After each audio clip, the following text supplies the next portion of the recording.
सध्या Instagram आणि social मीडियावरती वेगवेगळ्या रील्स काढून फॉरवर्ड करणं आणि त्याच्यासाठी व्ह्यूअरशिप मिळवणं हे खूप एक फॅड म्हणू शकतो बरोबर आपण आहे सर. त्याला.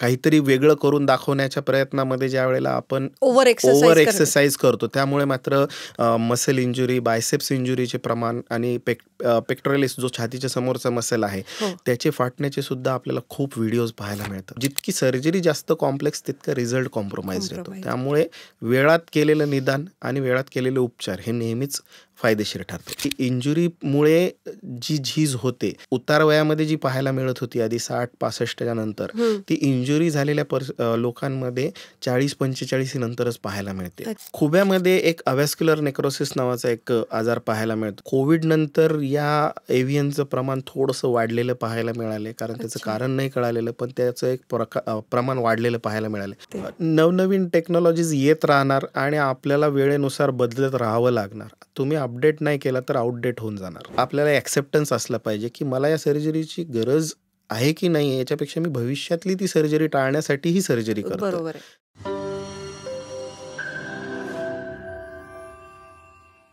नमस्कार. मी पुन्हा एकदा तुमच्या सगळ्यांचं स्वागत करते brain wise beat doctor Pallavi प्रसादमध्ये. आज आपल्याकडे स्टुडिओमध्ये आलेले आहेत डॉक्टर रवी केराळकर सर. हे shoulder and joint preservation specialist आहेत आणि ते काय असतं आणि त्याला काय ट्रीटमेंट करायला पाहिजे आपण त्यांच्याकडनंच जाणून घेऊया. सर, तुमचं खूप खूप स्वागत आमच्या स्टुडिओमध्ये. नमस्कार. सर, आता मी जसं सांगितलं की शोल्डर अँड जॉईंट प्रिझर्वेशनवरती तुम्ही काम करता, तर त्याची थोडक्यात माहिती सांगाल का, की जॉईंट सर्जरी म्हणजे नेमकी काय आणि शोल्डरला कुठली कुठली सर्जरी लागते? खूप वेळेला जेव्हा आमच्याकडे पेशंट येतो आणि तो म्हणतो की मला खांदा दुखतोय, त्यावेळेला बऱ्याच पेशंटचं असं प्रेझेंटेशन असतं की पेशंट येऊन मला सांगतो मला फ्रोझन शोल्डरचा त्रास आहे. हो. कारण सामान्य नागरिकांमध्ये एक असं परसेप्शन आहे की खांदेदुखी म्हणजे फ्रोझन शोल्डर. बरोबर. तर खांदेदुखीचे प्रत्येक आजार हे फ्रोझन शोल्डर्स असतात का, हे पहिले जाणून घेऊया. खांदेदुखीच्या आणि खूप साऱ्या कारणांपैकी फ्रोझन शोल्डर हे एक कारण आहे आणि नो डाऊट फ्रोझन शोल्डर हे सगळ्यात कॉमन कारण आहे. पण प्रत्येक खांदेदुखी ही फ्रोझन शोल्डर नसते. त्याच्यासाठी त्याला इव्हॅल्युएट करून खांदेदुखीचं निदान करणं, कुठल्या कारणामुळे खांदेदुखी होती हे पाहणं गरजेचं असतं. त्याच्यासाठी क्लिनिकल एक्झामिनेशन, बाकीच्या वेगळ्या वेगळ्या इन्व्हेस्टिगेशन्स करून खांदेदुखीचं कारण कळालं आपल्याला की त्याच्यानुसार आपण ट्रीटमेंट करू शकतो.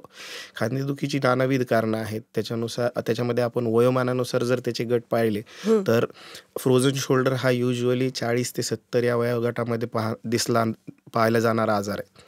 तो स्त्रियांमध्ये मुख्यत्वे करून कॉमन आहे. आणि एक ज्या गोष्टीचं कारण लक्षात आलेलं नाही आहे ती गोष्ट म्हणजे फ्रोझन शोल्डर हा आजार डायबिटीस असलेल्या रुग्णांमध्ये नॉर्मल पॉप्युलेशनपेक्षा 5 पटीने जास्त पाहायला मिळतो. ओके. त्यामुळं डायबिटीस असलेली 40 ते 70 वयोगटामधली व्यक्ती आणि त्यातल्या त्यात मुख्यत्वे करून स्त्रिया यांना फ्रोझन शोल्डरचा त्रास आहे. फ्रोझन शोल्डर म्हणजे शोल्डर आपण हलवू नाही शकत आणि फ्रोझन शोल्डर म्हणजे बेसिकली खांदेदुखीसोबत कमी होत गेलेली खांद्यांची हालचाल म्हणजे फ्रोझन शोल्डर. आता याची कारणं वेगळी वेगळी असू शकतील, पण फ्रोझन शोल्डर हे त्यातलं एक महत्त्वाचं कारण आहे. बरोबर. फ्रोझन शोल्डर म्हणजे काय, की आपला खांदा जो आहे हा 3 हाडांचा मुख्यत्वे करून बनलेला असतो. हाताचं हाड, पाठीमागचं हाड ज्याला आपण स्कॅप्युला म्हणतो आणि गळ्याभोवतीचं हाड जे क्लॅव्हिकल. या तिन्ही हाडांना पकडून ठेवणारं एक कॅप्सूल नावाचं एक आवरण असतं. या कॅप्सूलची लवचिकता कमी झाल्यामुळे खांदेदुखी आणि त्याच्यासोबत कमी होत झालेली हालचाल म्हणजे फ्रोझन शोल्डर. बरोबर. याच्यासाठी आपल्याला ते कारण कळून घेणं गरजेचं आहे. हो. आणि त्याला कुठल्या कुठल्या टेस्ट करायला पाहिजे? सगळ्यात महत्त्वाचं फ्रोझन शोल्डरला आम्ही नेहमीच म्हणतो की इट इज क्लिनिकल डायग्नोसिस. त्याच्यामुळे सगळ्यात महत्त्वाचं क्लिनिकल एक्झामिनेशन, पेशंटला तपासणं महत्त्वाचं आहे. दुसरं, it is also diagnosis of exclusion, म्हणजे बाकीची सगळं खांदेदुखीची कारणं पाहून त्यांच्यापैकी कुठलंही निदान नाही हे बघून त्याला आपण फ्रोझन शोल्डर लेबल करू शकतो. त्यामुळं बाकीची खांदेदुखीची कारणं ज्याच्यामध्ये रोटेटर कफला सूज आलेली असणं किंवा रोटेटर कफला मार लागलेला असणं, खांद्यामध्ये बाकीची जी स्ट्रक्चर्स आहेत त्याच्यामुळे काही होतं आहे का, हे सगळं बघणं. याच्यामध्ये क्लिनिकल एक्झामिनेशन गरज असेल तेव्हा एक्सरे आणि खूप कमी पॉप्युलेशनमध्ये MRIची गरज पडते, ज्याच्यामध्ये आपल्याला क्लिअर कट कळतं की कुठल्या कारणामुळे खांदेदुखी होती आणि खांद्यांची हालचाल कमी झालेली. हो. तर ज्याला समजा ज्याला फ्रोझन शोल्डर नाही आहे आणि त्याला वेगळंच काहीतरी, तर त्यांचं काय असतं डायग्नोसिस? खांदेदुखीचं बघितलं तर वयोगटानुसार जर आपण त्याची कारणं बघायला गेलो तर हो. तरुण वयामध्ये ॲक्टिव्हिटी जास्त असतात, हो. खेळण्यामध्ये पार्टिसिपेशन जास्त असतं, त्यामुळे इंजुरी रिलेटेड खांदेदुखीची कारणं ही तरुण वयामध्ये जास्त पाहायला मिळतात. ओके. त्याच्यामध्ये फ्रॅक्चर्स असतील, डिस्लोकेशन्स तरुण वयामध्ये खूप कॉमन असतात आणि उतार वयामध्ये होणाऱ्या झिजेमुळे खांदेदुखीची कारणं, फ्रोझन शोल्डर हे त्यातलंच एक कारण आहे. खांद्यांची हालचाल राहण्याकरता एक रोटेटर कफ नावांचा स्नायूंचा समूह असतो. त्या स्नायूंना झालेली इजा, ज्याला रोटेटर कफ टेअर किंवा इंजुरी म्हणतो, हे एक प्रामुख्याने उतार वयातलं कारण आपण बघू शकतो. आणि खूप दिवसांपासून इजा झालेली आहे, खांदेदुखी खूप दिवसांपासून चालू आहे, पण त्याकडे दुर्लक्ष झालेले, त्याच्यामुळे खांद्यांमध्ये वाढीव झीज होऊन जो आर्थरायटिस आपल्याला पाहायला मिळतो, हे सगळे उतार वयामध्ये पाहायला मिळालेली कारणं आहेत. बरोबर. त्यामुळं पेशंटचं वय, पेशंटची लाईफस्टाईल, किती ॲक्टिव्ह पेशंट आहे, त्याला इजा झाल्याची काही हिस्ट्री आहे हिस्ट्री का, आहे या का? सगळ्या गोष्टी बघून खांदेदुखीचे एक कारणाचा आपल्याला अंदाज बांधता येतो आणि त्याच्यानुसार मग आपण रिलिव्हंट इन्व्हेस्टिगेशन करून डायग्नोसिस करू शकतो. तर यंग जनरेशनमुळे आता जे जिमला जाण्याचं प्रमाण वाढलेलं आहे, हो.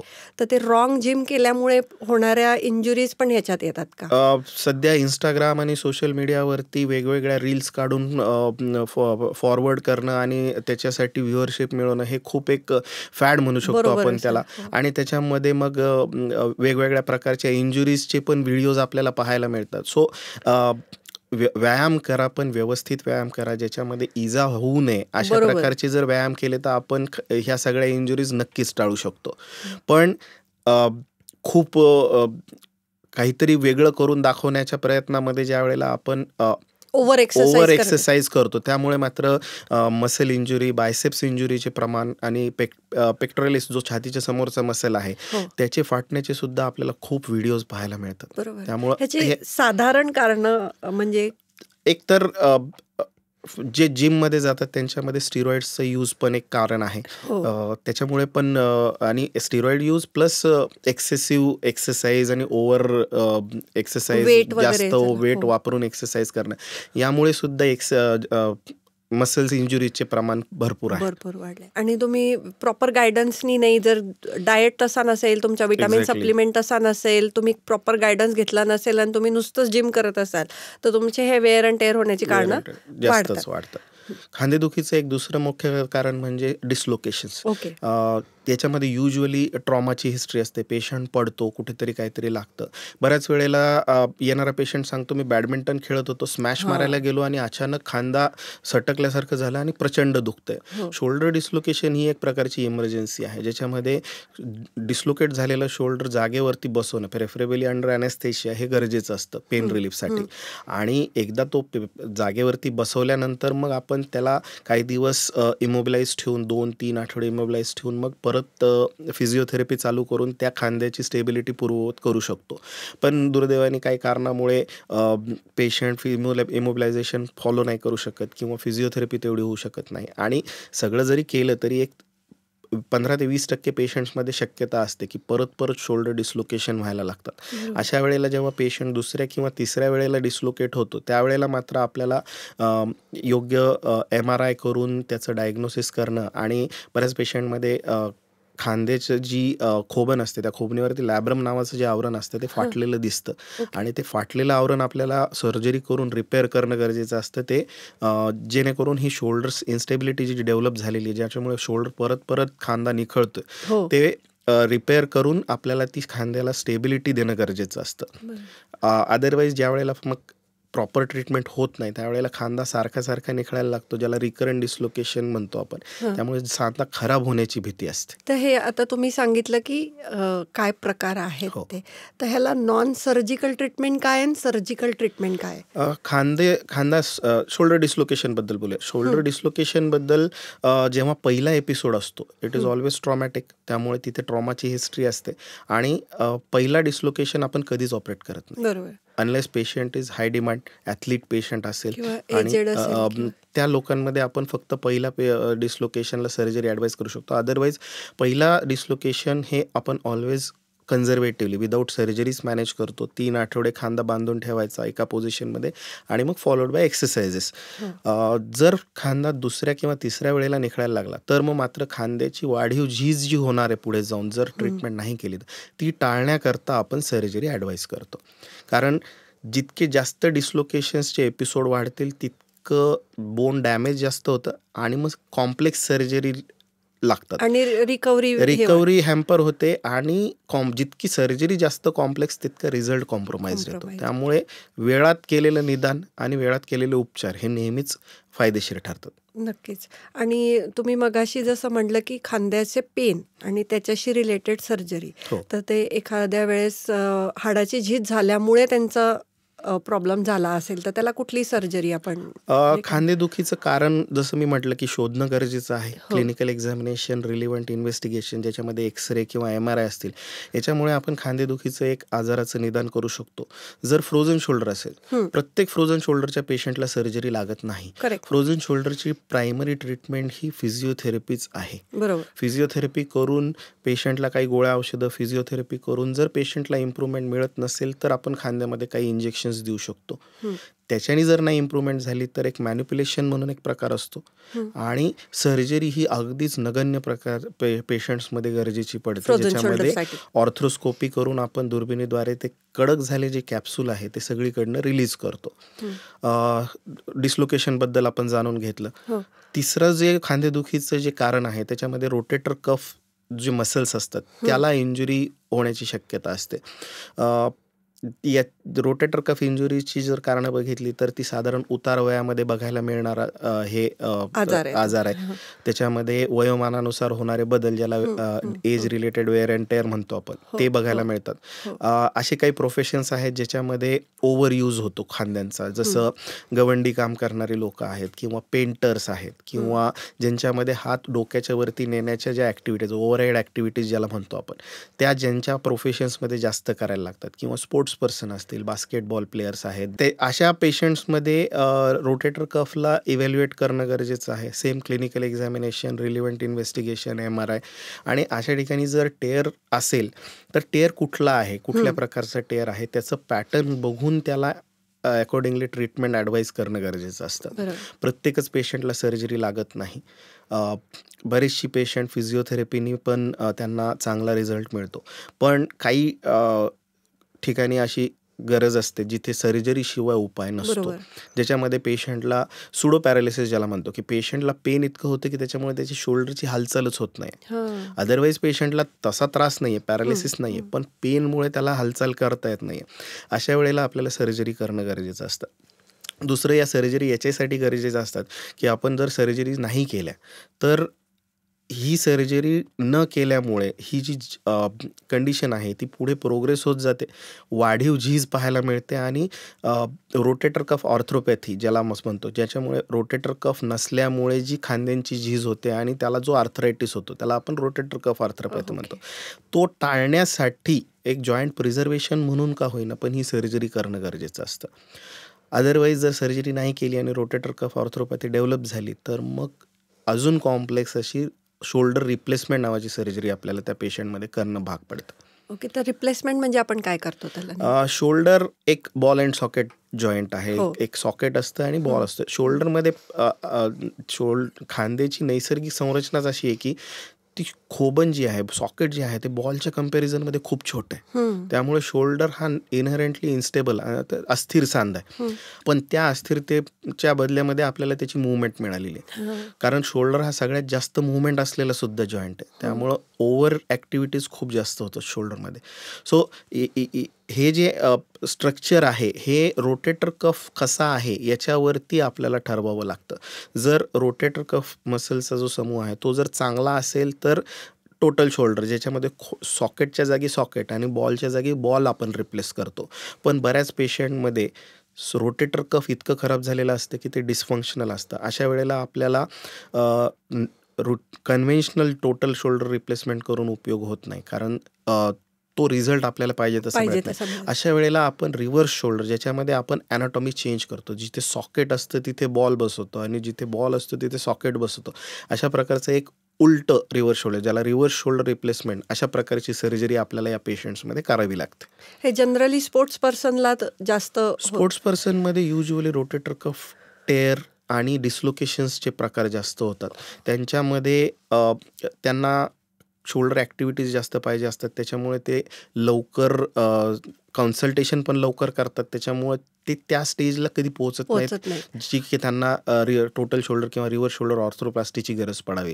त्यामुळे त्यांच्यासाठी दुर्बिणीद्वारे बँकार्ड रिपेअर म्हणा किंवा रोटेटर कफ रिपेअर या ज्या सर्जरी त्या इंजुरी पॅटर्ननुसार त्या केल्या तरी त्यांचं म्हणजे स्पेशली क्रिकेट किंवा बॅडमिंटन खेळणारे जे लोक ज्यांना पुढे जाऊन खेळायचं पण असतं आणि त्यांना हे असे प्रॉब्लेम येतात, तर त्यांच्या सर्जरी नंतर पण ते हे सगळे ऍक्टिव्हिटी नॉर्मल करू शकतात. खूप चांगला प्रश्न आहे, कारण जी काही स्पोर्ट्स पर्सन आमच्याकडे येतात त्यांचा पहिला प्रश्न तोच असतो, सर्जरी लागेल ठीक आहे, पण मी कधी खेळू शकेल. त्यामुळे आम्ही त्यांना सांगतो की ऑपरेशन नंतर खांदा बांधलेला असेल 7 ते 10 दिवस, मग आपण हालचाली चालू करू.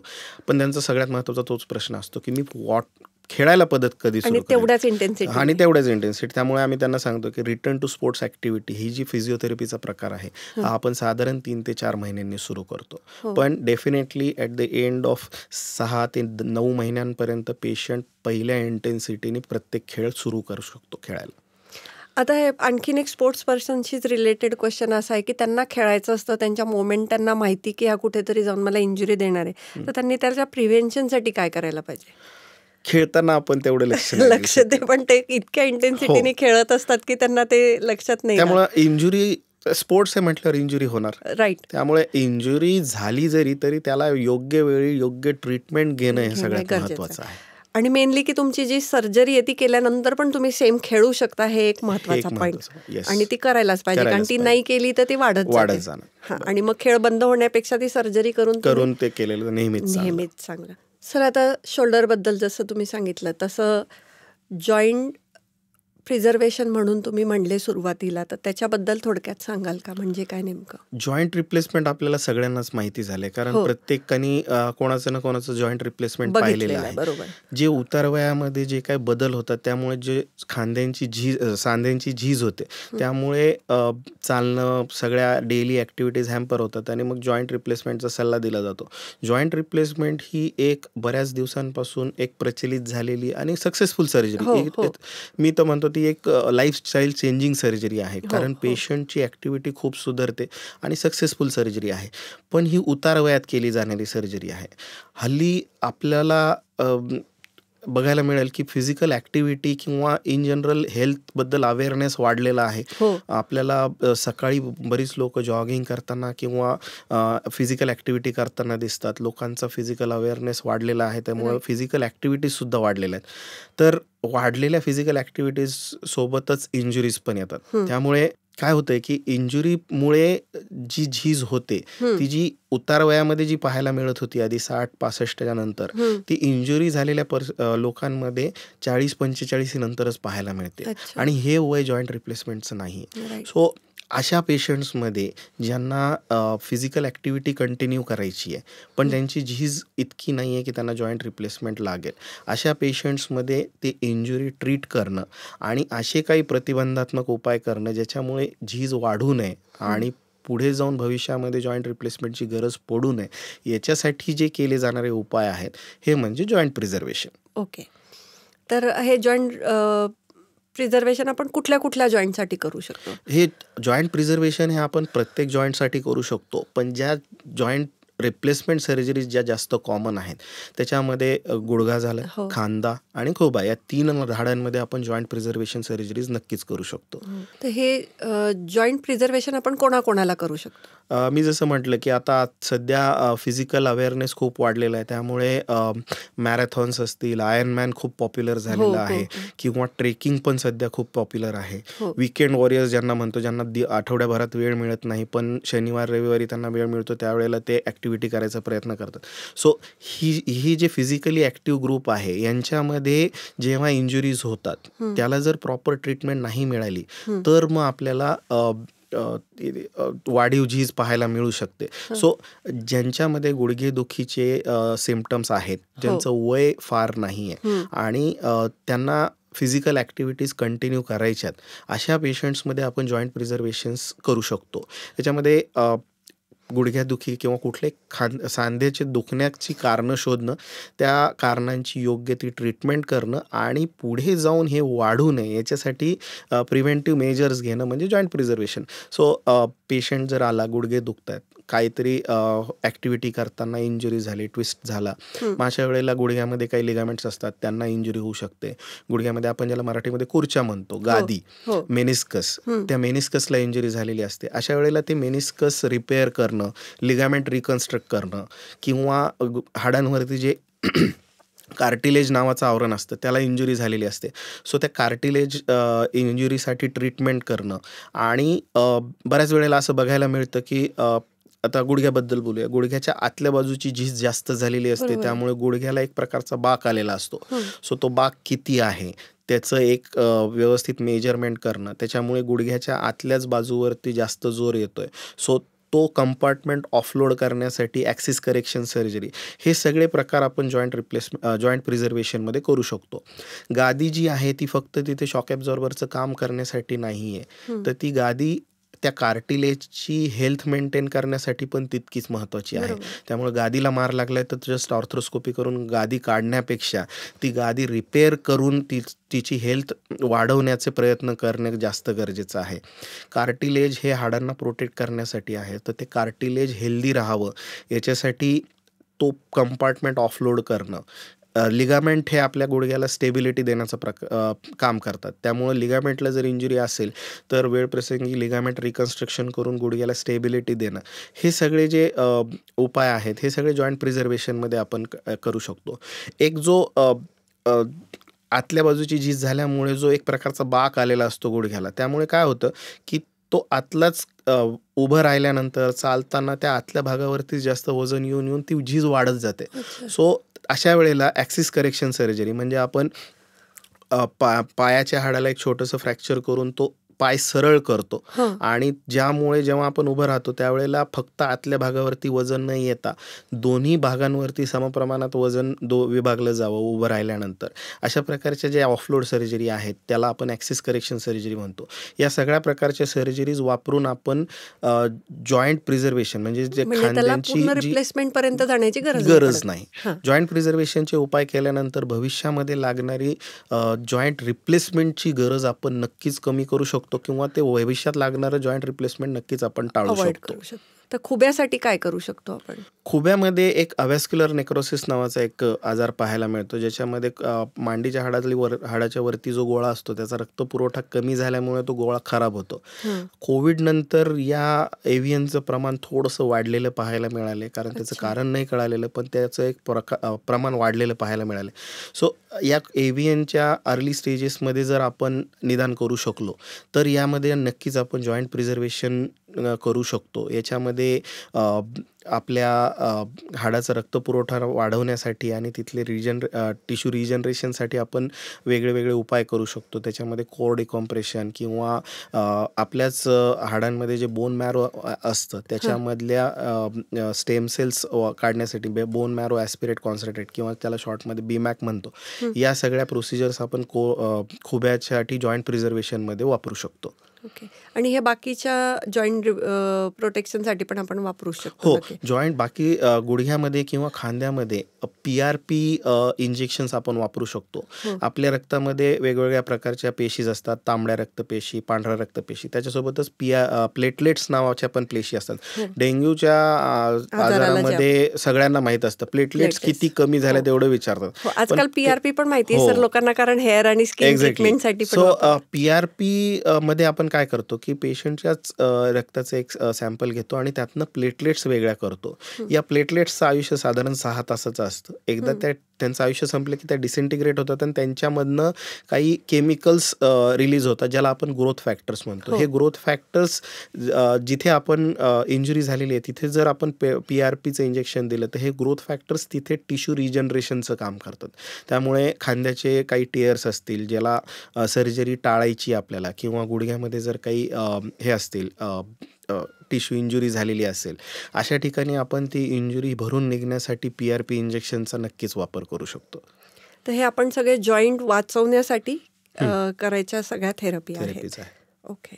तुम्ही आता बोलता बोलता आर्थ्रोस्कोपी हा शब्द वापरला सर, तर ते नेमकं आर्थ्रोस्कोपी म्हणजे काय? ऑर्थ्रोस्कोपी हा एक ऑर्थ्रोस्कोपी म्हणजे आम्ही जे ऑपरेशन्स करतो दुर्बिणीने, त्याला ती दुर्बिणीला आपण मेडिकल टर्मिनॉलॉजीमध्ये ऑर्थ्रोस्कोप ओके, म्हणतो. ओके. आणि ऑर्थ्रोस्कोपनी केल्या जाणाऱ्या, दुर्बिणीद्वारे केल्या जाणाऱ्या सर्जरी म्हणजे ऑर्थ्रोस्कोपी.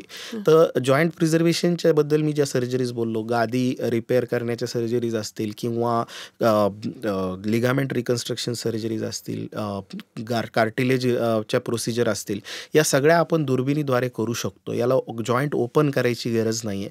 तर या सगळ्या सर्जरीज ऑर्थ्रोस्कोपी सर्जरीजमध्ये येतात. ओके. जॉईंट प्रिझर्वेशनच्या मॅक्झिमम सर्जरीज आपण ऑर्थ्रोस्कोपीद्वारे करू शकतो, except for that axis correction surgery, ज्याच्यामध्ये बाक घालवण्याच्या ज्या सर्जरीज आहेत त्या मात्र आपल्याला ओपन करूनच कराव्या लागतात. आता जास्त करून जे आपण एल्डरली लोकांमध्ये बघतो की त्यांचे खोबे एक सर्टन एज नंतर आपोआप पण डॅमेज होतात हो. किंवा आपोआप पण फ्रॅक्चर होतात. तर ते टाळण्यासाठी आपण खूप एक 10-15 वर्ष आधी त्यांना काही सजेस्ट करू शकतो का? खूप चांगला प्रश्न आहे हा, कारण खुब्याशी रिलेटेड फार प्रश्न विचारले जात नाहीत. गुडघेदुखीबद्दल खूप तुम्हाला विचारलं जाईल किंवा तुम्हाला अवेलेबल असेल.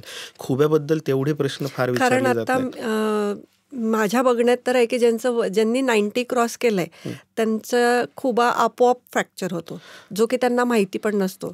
त्याचं कारण ऑस्टिओपोरोसिस. हाडं ठिसूळ होत जातात. जसं जसं वय वाढत जातं तसं तसं हाडांमधलं कॅल्शियम कंटेंट कमी होतं ना, आणि हाडं ठिसूळ होत जातात. जितकं ऑस्टिओपोरोसिस जास्त तितकं फ्रॅक्चर होण्यासाठी जो ट्रॉमा लागतो त्याची तीव्रता कमी होत जाते. अगदी तुम्ही बघितलं असेल की खुर्चीवरून बसता बसता पाय सटकून पडल्यामुळे सुद्धा फ्रॅक्चर्स होतात, आणि याला कारण ऑस्टिओपोरोसिस आहे. सो अशा केसेसमध्ये आपल्याला ऑस्टिओपोरोसिस फ्रॅक्चरच्या ट्रीटमेंट सोबतच ऑस्टिओपोरोसिसची ट्रीटमेंट करणं सुद्धा गरजेचं आहे. पण हा ऑस्टिओपोरोसिस डेव्हलप होण्यापेक्षा त्याला आपण प्रतिबंधात्मक उपाय आधीच करू शकतो. असं पाहण्यात आलेलं आहे की कॅल्शियम डिपॉझिशन जे हाडांमध्ये होतं ते एका पर्टिक्युलर पॅटर्नमध्ये होतं. तुमच्या हाडांच्या आजूबाजूचे स्नायू जर ॲक्टिव्ह असतील, तुम्ही जर वेट बेअरिंग एक्सरसाइजेस करत असाल, तर त्या हाडांमध्ये कॅल्शियम डिपॉझिशन हे जास्त होतं. त्यामुळे एक active lifestyle, weight bearing exercises आणि समप्रमाणात सकस आहार घेणं, ज्याच्यामध्ये व्हिटॅमिन डी आणि कॅल्शियम भरपूर प्रमाणात असेल, असे जर तुम्ही हे करत राहिलात तर ऑस्टिओपोरोसिस डेव्हलप होण्याचे चान्सेस कमी होतात. स्त्रियांमध्ये ऑस्टिओपोरोसिस जास्त पाहायला मिळतं, कारण रजोनिवृत्ती किंवा पाळी बंद झाल्यानंतर स्त्रियांमध्ये जे हार्मोनल चेंजेस होतात त्याच्यामुळे स्त्रियांमध्ये ऑस्टिओपोरोसिस हे जास्त पाहायला मिळतं. सो त्याच्यासाठी पाळी बंद होण्याचं जे पिरियड आहे 45 ते 55 या दरम्यान व्हिटॅमिन डीचे सप्लिमेंट्स चालू करणं, कॅल्शियम चालू करणं, फिजिकल ॲक्टिव्हिटी, आणि जेव्हा गरज असेल त्यावेळेला हार्मोनल सप्लिमेंट्स, आणि एकदा निदान झालं ऑस्टिओपोरोसिसचं की ऑस्टिओपोरोसिस आहे तर त्याच्यानुसार ट्रीटमेंट घेणं. त्याच्यामध्ये भरपूर ऑप्शन्स आहेत. महिन्याला घेणारं इंजेक्शन किंवा 6 महिन्यांनी घेणारं इंजेक्शन, रोजची घेणारी इंजेक्शन्स आणि गोळ्या, औषधं, हे भरपूर प्रकार आहेत. पण ते होऊ नये ह्याच्यासाठी जर प्रतिबंधात्मक उपाय केले तर डेफिनेटली आपण ऑस्टिओपोरोसिस टाळू शकतो. आता गुडघ्याशी रिलेटेड थोडेसे मिथ्स अँड फॅक्ट्स आहेत सर, की रनिंग केल्याने गुडघेवरती प्रेशर येतो आणि लवकर त्याची झीज होते, तर हे कितपत बरोबर आहे? जर तुम्ही व्यवस्थित प्रिकॉशन्स घेऊन नाही केलं, काय होतं की कोणीतरी करतोय किंवा मला या मॅरेथॉनमध्ये भाग घ्यायचा आहे म्हणून व्यवस्थित पूर्वतयारी न करता ज्या वेळेला रनिंग केली जाते त्यावेळेला मात्र कार्टिलेज इंजुरी होण्याचे चान्सेस नक्कीच असतात. पण जर तुम्ही गुडघ्यांच्या काही एक्सरसाइज केल्या, डायरेक्ट पळायला सुरुवात न करता पहिले वेट रिडक्शन करून गुडघ्यांची मसल स्ट्रेंथनिंग करून जर तुम्ही प्रोग्रेसिव्ह तयारी करत करत जर हळूहळू पळायला सुरुवात केली तर डेफिनेटली त्याचा फायदाच होतो. कार्टिलेजला डॅमेज न करता तुम्ही त्या गोष्टी करू शकता. पण काहीही पूर्वतयारी न करता जर या सगळ्या गोष्टी केल्या तर कार्टिलेजला डॅमेज होण्याचे जास्त चान्सेस असतात. आणि अजून एक हे आहे की रिप्लेसमेंट जर केलेला असला, नी रिप्लेसमेंट, बऱ्याचशा गोष्टी तुम्हाला करता येत नाही, खाली बसणे किंवा काय, तर त्या ह्या आपण जे प्रिझर्वेशन करतो त्याच्यात आपण नक्की करू शकतो. नक्कीच करू शकतो, कारण जॉईंट रिप्लेसमेंट केल्यानंतर आपण तिथे कृत्रिम सांधा टाकलेला आहे. त्या कृत्रिम सांध्याच्या काही निर्बंध आहेत, त्याला एक लिमिटेशन्स आहेत, मुवमेंटचे लिमिटेशन्स आहेत, जसं मांडी घालून बसता येत नाही किंवा इंडियन टॉयलेट वापरता येत नाही, खाली बसता येत नाही. पण जॉईंट प्रिझर्वेशनमध्ये आपण नैसर्गिक सांधा जशाचा तसाच ठेवतो. त्याच्यामुळे ज्या नैसर्गिक गोष्टी तुम्ही करू शकता त्या जॉईंट प्रिझर्वेशन नंतर तुम्ही नक्कीच करू शकता. त्याला बरं. कुठल्याही ॲक्टिव्हिटीचं रेस्ट्रिक्शन असं नाही. हो.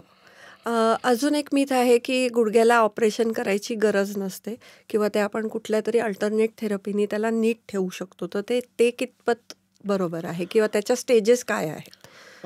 गुडघेदुखीशी संबंधित ज्या काही आजार आहेत त्याच्यामध्ये जसं आपण बोललो गादीला इंजुरी हो, किंवा लिगामेंट हो, इंजुरी हे हो, सगळे हो. तरुण वयामध्ये दिसणारे आजार आहेत. हो, आणि झालेली झीज आणि त्याच्यामुळे होणारा आर्थरायटिस हे सगळे उतार वयामध्ये होणारे आजार आहेत. हो. सो सर्जरीची गरज आहे की नाही हे त्या गुडघेदुखीच्या कारणावरून ठरवायला पाहिजे. हो. प्रत्येक पेशंटला सर्जरीची गरज नसते. राईट. त्यामुळं कारण शोधणं गरजेचं आहे. हं. तुमच्या गुडघ्याची झीज जर जास्त नाहीये हं. तर तुम्हाला बरेचसे ऑप्शन आहेत. जसं जॉईंट प्रिझर्वेशन ही एक हो. प्रतिबंधात्मक सर्जरी आहे. राईट. गरजेची नाही की तुम्ही केलीच पाहिजे. बरोबर आहे. पण जर ती तुम्ही केली तर तुम्ही भविष्यातलं एक ऑपरेशन टाळू शकता. राईट. तो एक आपल्याला ॲक्सेप्टन्स असला पाहिजे की मला या सर्जरीची गरज आहे की नाही याच्यापेक्षा मी भविष्यातली ती सर्जरी टाळण्यासाठी ही सर्जरी करतो. बरोबर आहे. त्यामुळं या गोष्टी ठरवण्यासाठी मुख्य कारण शोधणं गरजेचं आहे. खूपच जास्त झीज झालेली आहे गुडघ्यांची, गुडघ्याला खूप तुम्ही बघितलं असेल चालताना पूर्ण एकदम पाय वाकडे झालेले असतात, चालता येत नाही, अगदी थोड्या वेळ चाललं तरी दुखतं. अशा वेळेला तुम्ही जॉईंट प्रिझर्वेशन करू शकत नाही किंवा सर्जरी टाळू शकत नाही. अशा वेळेला तुम्हाला जॉईंट रिप्लेसमेंटचीच गरज आहे. बरोबर आहे. तर ज्या वेळेला जी सर्जरी गरजेची आहे ती केलीच पाहिजे. राईट. आणि प्रॉपर डायग्नोसिस करून केली पाहिजे. तुम्ही म्हटले जॉईंट रिप्लेसमेंट, तर खरंच पूर्ण जॉईंट काढून आपण तो रिप्लेस करतो का? जॉईंट रिप्लेसमेंट हे ॲक्च्युली एक अपभ्रंश आहे. जॉईंट रिप्लेसमेंट करताना आपण जॉईंट पूर्ण काढून टाकत नाही, तर हाडांच्या वरती जे खराब झालेलं कार्टिलेज नावाचं आवरण असतं ते फक्त आपण काढतो आणि त्याच्याऐवजी मेटल इम्प्लांट्स आपण तिथे फिट करतो. सो वाट्या बदलणे किंवा पूर्ण सांधा बदलणे हे एक थोडंसं अपभ्रंश आहे. आपण फक्त सरफेस रिप्लेसमेंट ही त्याच्यासाठी जास्त चांगली टर्म आहे. ओके. आणि आता तुम्ही म्हणले की आपण त्याला मेटल लावतो, तर हो. त्या मेटल ह्या शब्दाला पण लोक घाबरतात की माझ्या बॉडीत मेटल आहे तर त्याचा मला आता पेन होईल का? ॲक्च्युली तसं पेन होत नाही. जॉईंट रिप्लेसमेंट केल्यानंतर ज्या गोष्टींमुळे पेन होतं त्याच सगळ्या गोष्टी आपण काढून टाकलेल्या आणि मेटल हा एक निर्जीव पार्ट आहे, त्याच्यामुळे पेन होत नाही. उलटं होतं. जॉईंट रिप्लेसमेंट केल्यानंतर पेन हळूहळू पूर्णपणे चाललं जातं आणि मी जसं म्हटलं की ही एक लाईफस्टाईल चेंजिंग सर्जरी आहे, लाईफ चेंजिंग सर्जरी आहे. आणि ह्याचा रिकव्हरी टाईम कसा आहे की लोकांना वाटतं की आता मला खूप दिवस हॉस्पिटलमध्ये राहावं लागेल किंवा खूप वेळ लागेल रिकव्हरीला, तर त्याच्याबद्दल सांगाल का? डेफिनेटली एक मेजर सर्जरी आहे, पण या सर्जरीमध्ये बेड रेस्ट अशी नसते. जॉईंट रिप्लेसमेंट नंतर पेशंटला दुसऱ्या दिवशी आपण चालवतो. फिजिओथेरपी करावी लागते. हळूहळू पेन कमी होत जातं आणि त्याच्या हिशोबाने आपण फिजिओथेरपी वाढवत नेतो. एक साधारण 2 ते 3 आठवडे वॉकर सपोर्ट घेऊन आणि तिथून पुढे 2-3 आठवड्यांनी स्टिकचा सपोर्ट घेऊन आपण पेशंटला चालवतो. फिजिओथेरपी फार लागत नाही, पण रेग्युलरली फिजिओथेरपी केल्यामुळे रिकव्हरी लवकर होते आणि एक साधारण 4 ते 6 आठवड्यामध्ये पेशंट विना आधाराचं चालू शकतो. आता जे काही नवीन ॲडव्हान्सेस आलेत त्याच्यामध्ये कन्व्हेन्शनल जॉईंट रिप्लेसमेंटसोबतच रोबोटिक जॉईंट रिप्लेसमेंट पण आलेलं आहे. याच्यामध्ये सर्जरीची अचूकता वाढलेली आहे, होणारा रक्तस्राव कमी आहे, त्याच्यामुळे पेशंटला ऑपरेशननंतर पेन कमी होतं आहे, त्यामुळे रिकव्हरी टाईम खूप कमी झालेला आहे.